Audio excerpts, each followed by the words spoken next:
या शहरामध्ये नागरी सुविधा देण्यात हे गोरंट्याल परिवार म्हणा किंवा काँग्रेस पक्ष म्हणा सपशेल अपयशी ठरलेले। येणाऱ्या काळामध्ये माननीय अर्जुनराव खोतकर हेच आमदार राहतील।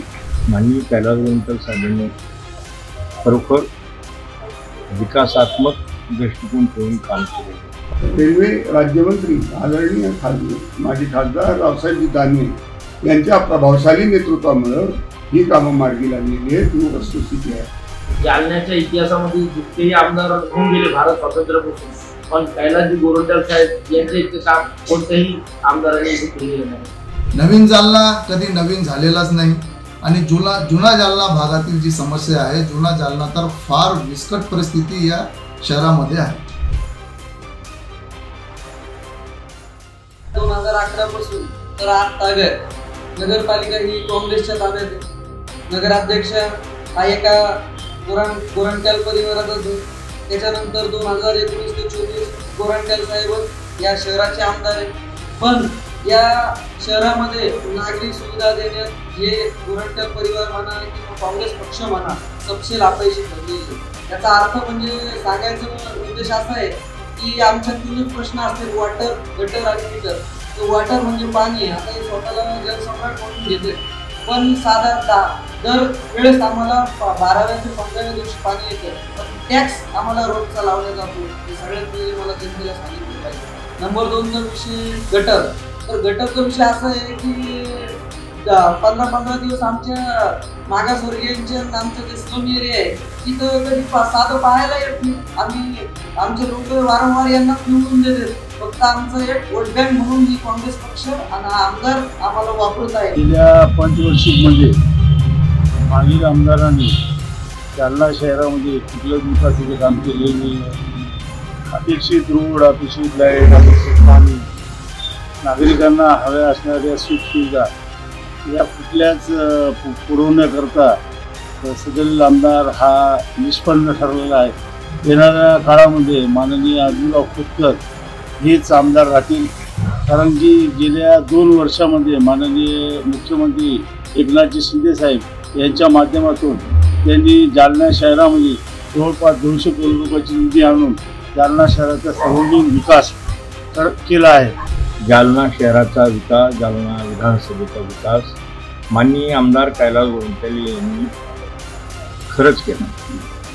मग इथले दलित वस्तीचे रस्ते असतील, दलित वस्त्या असतील, दलित समाजाची लेकरं शाळेत जाण्याला प्रोत्साहित करणं असेल, माननीय आमदार कैलास गोरंट्याल साहेबांनी या शहराचा विकास करत असताना कोणत्याही प्रश्नावर, मग तो कोणताही विषय असो, माननीय कैलास गोरंट्याल साहेबांनी खरोखर विकासात्मक दृष्टिकोन ठेवून काम केले।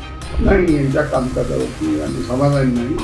आधीच मी आपल्याला सांगितलेलं आहे की या प्रश्नामध्ये शहरामध्ये गेल्या 5 वर्षाच्या कालखंडामध्ये कुठलंही असं सकारात्मक मोठं काम झालेलं नाही। आणि जी काही कामं झाली ती माजी रेल्वे राज्यमंत्री आदरणीय माजी खासदार रावसाहेबजी दानवे यांच्या प्रभावशाली नेतृत्वामुळे ही कामं मार्गी लागलेली आहेत ही वस्तुस्थिती आहे। मग तो ITCचा प्रकल्प असेल, मग ते जालना रेल्वे स्टेशनचं जवळजवळ 200 कोटीचं नव्याने उभारणी असेल, राजुरेश्वराचं काम असेल, वंदे भारत ट्रेन चालू करण्याचं काम असेल, अगदी पहिल्यांदी जनशताब्दी एक्सप्रेस सुद्धा जालन्याला येत नव्हती, ती जनशताब्दी जालन्याहून नेण्याचं काम असेल, रेल्वेच्या लाईन खालून दुसरीकडे जाणारे अनेक पूल ज्याच्यामुळं ट्रॅफिक जाम होत होती, असे अनेक कामं 1 ना 2 आणि जालन्याचे सगळेच रोड जवळजवळ माननीय खासदार रावसाहेब दानवे यांच्या प्रयत्नातून निर्माण झालेली आहे ती वस्तुस्थिती आहे। आणि आता याच पेपरला तुम्ही सांगितलं, आता त्यांनी सांगितलं की मराठवाडा विद्यापीठाचं उपकेंद्र स्थापन करण्याची घोषणा मागे झाली होती, की माननीय आमदार साहेबांनी कुठेही जागा उपलब्ध नसल्यामुळे ते उपकेंद्र इथं झालं नाही, पण परभणीला मात्र अंमलात आलं। जालना विधानसभेमध्ये आमच्या मनातील आमदार सन्माननीय कैलासजी गोरंट्याल साहेब आहे, कारण त्यांनी आतापर्यंत जालन्याच्या इतिहासामध्ये जितकेही आमदार होऊन गेले भारत स्वातंत्र्यापासून, पण कैलासजी गोरंट्याल साहेब यांचे इतके काम कोणत्याही आमदारांनी इथे केलेले नाही. यांनी असे ऐतिहासिक काम केलेले आहे. जालना जायकवाडीपासून जालनापर्यंत त्यांनी पाण्याची योजना आणली. त्याच्यामुळे जालन्याच्या शहरातील नागरिकांचा खूप मोठा प्रश्न सुटलेला आहे. तसेच दुसरा विषय, त्यांनी मेडिकल कॉलेजला मंजुरी आणून दिलेली आहे व त्याच्या प्रत्यक्षात कामही सुरू झालेलं आहे. हे दोन असे मोठे कार्य. त्यानंतर जालना शहरातील इंटरनल जे रस्ते त्यांनी बनवलेले आहेत. थोड्या प्रमाणामध्ये जालना शहरामध्ये बऱ्यापैकी त्यांनी विकास केलेला आहे. रस्त्याचा केला असेल, बाकीच्या असं काही पाण्याचं असेल, त्या पद्धतीने विकास थोडा झालेला आहे जालन्यामध्ये. पण अजून काहीतरी बाकी आहे विकास असा तुम्हाला सुद्धा माध्यमाला दिसून आलं असेल की जिथं गाव तिथं त्या ठिकाणी सभामंडप मिळालेला आहे, समाज मंदिर मिळालेलं आहे. पण असं काहीतरी जे क्वालिफाईड लेकरं जे गावगाव खेडेगावात असेल, शहरामध्ये असेल, जिथं लेकरं चांगली शिकेल असेल, मागासलेले लेकरं असेल, तर त्या ठिकाणावर ज्या म्हणावं तसं या ठिकाणावर या जे आमदार असेल, कोणताही आमदार असो, कैलास गोरंट्याल असेल का दाढी असो, बीडी असो, आम्हाला त्याची काही लिहिलं नाही. जालना शहरात आणि विधानसभा क्षेत्रामध्ये मागील 30 वर्षापासून 2 लोकांमध्ये संगीत खुर्चीचा खेळ चालू आहे. 5 वर्ष एकदा एक आमदार एक व्यक्ती बनतो, नंतर त्याच्या 5 वर्षानंतर दुसरा व्यक्ती त्या खुर्चीवर बसतो. परंतु जालनेकरांचे प्रश्न तसेच तसे झालेले आहेत.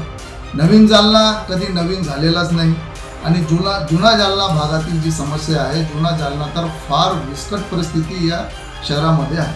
आणि जालना हे जे मतदारसंघ आहे त्याच्यामध्ये पाठीमागे आमदार कैलास गोरंट्याल आता जे आमदार आहेत त्यांच्यामार्फत या जालना शहरामध्ये विविध भागामध्ये आजपर्यंत नाली रोड हा पोहोचून जो की आमदार कैलास गोरंट्याल यांच्या मार्फत प्रत्येक शहराच्या प्रत्येक गल्लीमध्ये रोड, नाली आणि पिण्याच्या पाण्याची व्यवस्था ही अतिशय चांगल्या पद्धतीने करण्यात आलेली आहे. आणि जे आता तसेच जे आपलं मेडिकल कॉलेज आहे, गेल्या 4 वर्षापासून त्यांचा जो पाठपुरावा होता, काल परवा आपल्याकडे त्याला यश आलं आणि 100 विद्यार्थ्यांना आता तशी प्रक्रिया ही राज्य सरकारने त्यांना मान्यता दिलेली आहे. तर त्यामुळे येणाऱ्या काळामध्ये पण असं फार मोठं त्यांना करायला विकासाच्या दृष्टीने मराठवाड्यामध्ये सुंदरचा जिल्हा तर प्रयत्न आमदार गोरंट्याल साहेब यांच्या मार्फत केले असं आम्हाला वाटतं.